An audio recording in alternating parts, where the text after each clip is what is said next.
یعنی ایمان کے معاملے میں ان کا ساتھ دینے کی بجائے کافروں کا ساتھ دیا تو وہ دونوں نوح اور لوط علیہ السلام اپنی بیویوں کو اللہ کی سزا سے بالکل بھی نہ بچا سکے، یا وہ دونوں نوح علیہ السلام اور لوط علیہ السلام اللہ کے مقابلے میں اپنی بیویوں کے کچھ بھی کام نہ آ سکے۔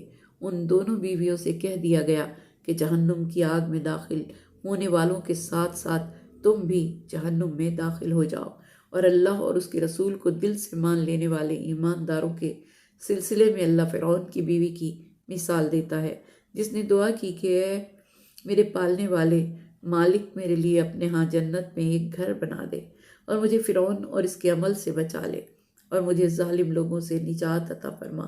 اور ایمانداروں کے لیے خدا عمران کی بیٹی مریم کی مثال بھی پیش کرتا ہے، جس نے اپنی شرمگاہ کی حفاظت، یعنی جس نے کسی مرد کو اپنے قریب نہ آنے دیا تو ہم نے اس کے اندر اپنی طرف سے اپنی روح کا ایک جز پھونک دیا، اور اس کے لیے اپنے پالنے والے مالک کی باتوں، ہدایتوں، پیاموں اور کتابوں کی تصدیق کی، کیونکہ وہ اللہ کی پوری پوری اطاعت کرنے والوں اور دعا مانگنے والوں میں سے تھیں۔ تلاوت کی فضیلت۔ جو شخص سورہ طلاق و تحریم کی تلاوت واجب نمازوں میں کرے گا، اللہ تعالیٰ اسے قیامت کے دن کے خوف و ہراس سے پناہ دے گا اور اسے جہنم کی آگ سے نجات دے گا، اور اسے ان صورتوں کی تلاوت کی بنا پر جنت میں داخل کرے گا، کیونکہ یہ دونوں صورتیں حضور اکرم صلی اللہ علیہ وآلہ وسلم کے ساتھ مخصوص ہیں۔ حضور اکرم نے فرمایا، جو شخص سورہ تحریم کو پڑھے گا اللہ تعالیٰ اسے خالص توبہ کی توفیق عطا فرمائے گا۔ اور حضرت امام جعفر صادق علیہ السلام سے منقول ہے کہ دشمن کو مہربان کرنے کے لیے 21 بار پڑھیں تو اس سے عداوت کی بجائے دوستی حاصل ہوگی۔ اگر عورت یا کوئی بد زبان ہو تو اس کے لیے یہ سورہ پڑھے تو وہ فرما بردار ہو جائے گا۔ اگر ہر روز کوئی شخص اس کو پڑھتا رہے تو کوئی شخص اس کے راز سے واقف نہیں ہو سکے گا، یعنی اگر کوئی اپنے راز کو چھپانا چاہے تو اس سورے کی تلاوت کرے، خدا اس کے راز کو راز ہی رہنے دے گا۔ مرگی والے مریض پر جس کو نیند نہ آتی ہو، اس کو لکھ کر بطور تعویذ باندھا جائے تو مریض کو سکون حاصل ہوگا۔ اگر کسی کو دشمن ایذا دیتا ہو یا قرض میں مبتلا ہو تو 21 بار سورہ تحریم کی تلاوت کرے۔ سورہ تحریم کی تلاوت سے دشمن دوست بن جاتے ہیں۔ شان نزول۔ اے نبی، جو چیز اللہ نے آپ کے لیے حلال کر دی ہے اسے اپنی بیویوں کی خوشنودی کے حصول کے لیے اپنے اوپر کیوں حرام کرتے ہو؟ اللہ تو بہت زیادہ بخشنے والا اور بڑا رحم کرنے والا ہے۔ اس آیت کریمہ کا شان نزول یہ ہے کہ جب حضور اکرم صلی اللہ علیہ وآلہ وسلم نے مختلف ممالک کے سربراہوں کو دعوت اسلام کے سلسلے میں خطوط بھیجے تو اس دعوت کے سلسلے میں آپ نے اسکندریہ کے سربراہ مقوقس کی طرف بھی دعوت نامہ ارسال فرمایا، جس نے آپ کے قاصد کی بہت پذیرائی کی۔ جب وہاں سے آپ کا قاصد واپس ہو رہا تھا تو مقوقس نے آپ کی طرف ایک خط روانہ کیا۔ اس کے علاوہ ایک بہت بڑے خاندان کی 2 کنیزیں بھی بھیجیں، جن میں سے ایک کا نام ماریہ تھا اور دوسری کا نام سیرین تھا۔ سیرین آپ نے جناب حسان بن ثابت کو ہدیت فرمائی، اور حضرت ماریہ جو مدینہ پہنچنے سے پہلے اسلام لا چکی تھیں انہیں آزاد کر کے آپ نے ان سے عقد فرما لیا۔ پھر انہی کے وطن سے خدا نے آپ کو فرزند جناب ابراہیم علیہ السلام عطا فرمائے، جو 18 ماہ زندہ رہ کر اس دنیا سے چل بسے۔ ازدواج کی باریاں مقرر تھیں۔ ایک دن جناب حضرت حفصہ کی باری تھی اور وہ کسی ضرورت کے تحت حضور اکرم صلی اللہ علیہ وآلہ وسلم کی اجازت کے ساتھ اپنے گھر چلی گئی تھی۔ اتفاق کی بات کہ وہاں جناب ماریہ قبطیہ رضی اللہ تعالیٰ عنہ آ گئیں۔ حجرہ انور ابھی بند تھا کہ جناب حفصہ بھی وہاں آ گئیں اور باہر بیٹھ کر دروازہ کھلنے کا انتظار کرنے لگیں۔ جب دروازہ کھلا اور جناب حفصہ نے بی بی ماریہ کو حجرے میں پایا تو برداشت نہ کر سکیں اور پھر رسول اکرم سے کہنے لگیں، یا رسول اللہ صلی اللہ علیہ وآلہ وسلم، میری باری، میرا حجرہ، میرا بستر اور بی بی ماریہ قبطیہ کی یہاں موجودگی۔ یہ سن کر آپ نے قسم کھا کر فرمایا، آئندہ ایسا نہ ہوگا۔ تب یہ آیت نازل ہوئی۔ اس آیت کی شان نزول کے سلسلے میں ایک اور روایت بھی مشہور ہے۔ حضور اکرم کا معمول تھا کہ آپ نماز عصر سے فراغت کے بعد اپنی ازواج کے حجروں میں تشریف لے جاتے تھے اور تھوڑی تھوڑی دیر تک ہر ایک کے پاس ٹھہرتے تھے۔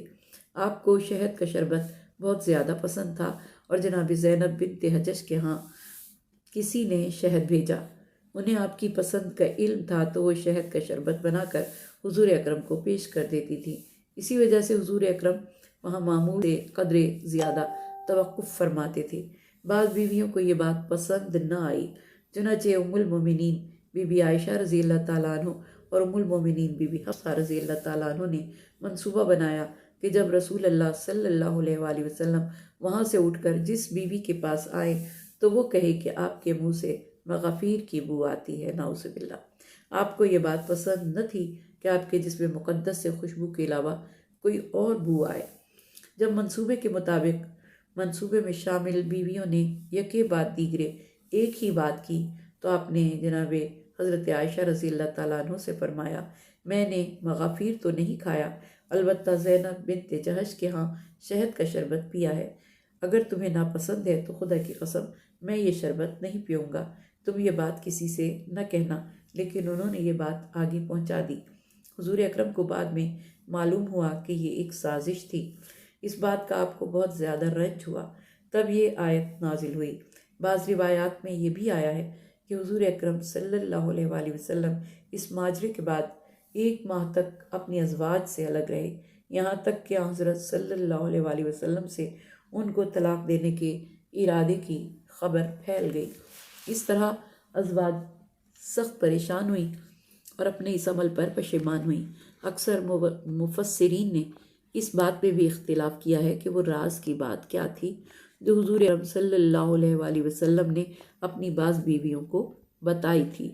جب انہوں نے اس راز کو فاش کر دیا تو اللہ تعالیٰ نے اپنے نبی صلی اللہ علیہ وآلہ وسلم کو اطلاع دے دی کہ آپ کا وہ راز نہیں رہا، تو ان کی سرزنش کے لیے آیات نازل ہوئیں۔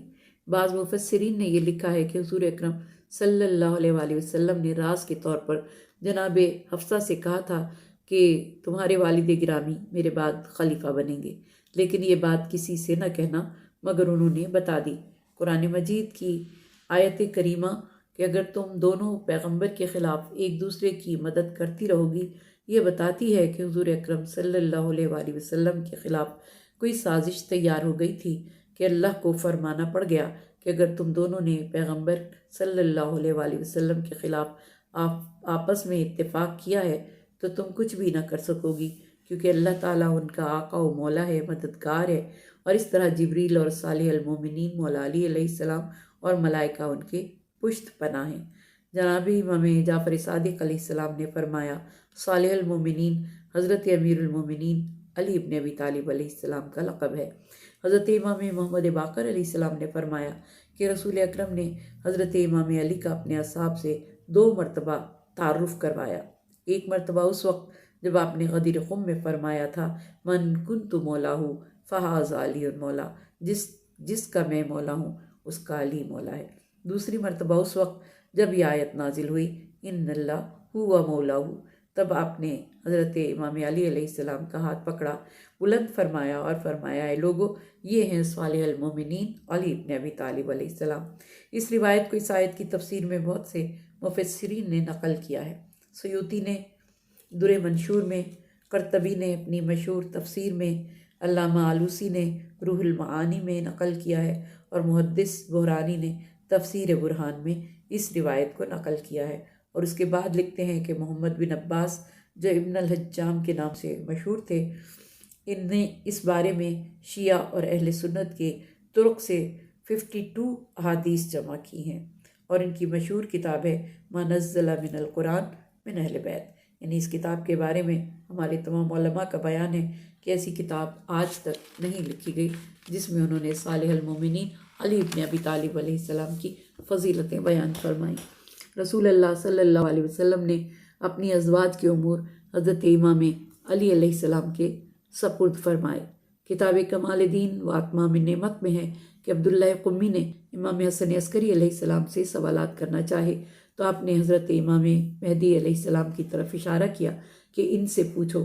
وہ اس وقت اپنے بابا کے دائیں زانوں پر تھے جب انہوں نے پوچھا کہ رسول اللہ صلی اللہ علیہ وآلہ وسلم نے اپنی ازواج کے طلاق کے امور حضرت امام علی علیہ السلام کو دیے تھے، تو آپ نے فرمایا کہ جی ہاں۔ تاریخ میں ایسے بہت سے بزرگ گزرے ہیں جن کی بیویاں ان کے شایان شان نہ تھیں اور ان میں ضروری انصاف نہ ہونے کی وجہ سے انہیں تکلیف اٹھانا پڑتی